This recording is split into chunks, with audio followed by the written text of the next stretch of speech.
One of the single most common questions and comments I get on this channel is in regards to Christians feeling a little uncomfortable about self-defense or carrying a firearm for self-defense. So we started this series, God told us to carry, or God said to carry, essentially taking Bible verses or Bible stories where God had instructed his people to take up arms, specifically to address this issue and the lie that for some reason Christians aren't to carry. Now, last week we talked about what Jesus had to say about it. This week we're going to talk specifically about a story in Nehemiah, and what's taking place in Nehemiah was the Jews had just been set free from 70 years of captivity in Babylon by King Cyrus, and as Nehemiah is a servant to the king, and he is released to go build the walls around Jerusalem, and the king is giving him authority, finances, and men to do so. And as he gets there, Jerusalem is in disarray. It's been run over by bandits and criminals for the last 70 years.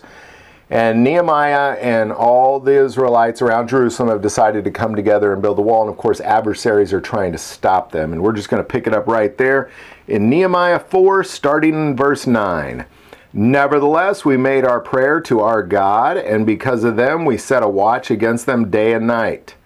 Then Judah said, the strength of the laborers is failing, and there is so much rubbish that we are not able to build the wall. And our adversary says, they will neither know nor see anything till we come into their midst and kill them and cause their work to cease. So it was when the Jews who dwell near them came that they told us 10 times, from whatever place you turn, they will be upon us. Therefore I positioned men behind the lower parts of the wall at the openings and set the people according to their families with their swords, their spears, and their bows. So here, in order to finish the work of protecting God's people, they had to take up arms. Now, it goes much further than that, because here we're looking at family members that are not, they're taking up arms. There's also a few soldiers taking up arms, but it gets even deeper than that. We'll pick it up there in 14.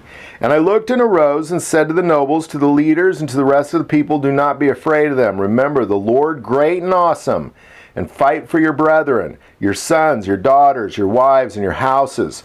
So here Nehemiah is saying, remember God. Now go and fight for your houses. It is God who is a warrior. God is a warrior, and God loves a warrior. Nehemiah is reminding them of that. We'll pick it up there in 15. And it happened when our enemies heard that it was known to us, and that God had brought their counsel to nothing, that all of us returned to the wall, everyone to his work. So it was from that time on that half of my servants worked at construction while the other half held spears, the shields, the bows, and wore armor, and the leaders were behind all the house of Judah. Those who built on the wall and those who carried burdens loaded themselves so that with one hand they worked at construction, and with the other they held a weapon. Every one of the builders had his sword girded at his side as he built, and the one who sounded the trumpet was beside me.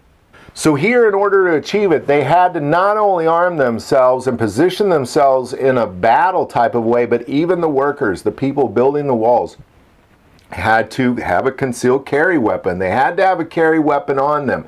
That way they always, with one hand they built and they had another weapon in their hand. They're literally fighting as they're building, or if they're not fighting, they're building, but they have their weapons girded, prepared for any sort of attack. And this is all at the blessing of God and at the request of God. It's very important we don't let these lies get into our heads, because it is not only okay for you to carry in self-defense, you are obligated to do so to protect your family, and you must know that not protecting your family is a sin. So love to hear your thoughts on all that. Put it in the comments below. If you like this video, click like and subscribe. If you feel called to support this channel through Patreon, that link is also below. But the most important part of this channel is we take prayer requests, so never hesitate to send that in. Thank you for watching this episode of God, Family, and Guns. And as always, love God, love your family, and love God.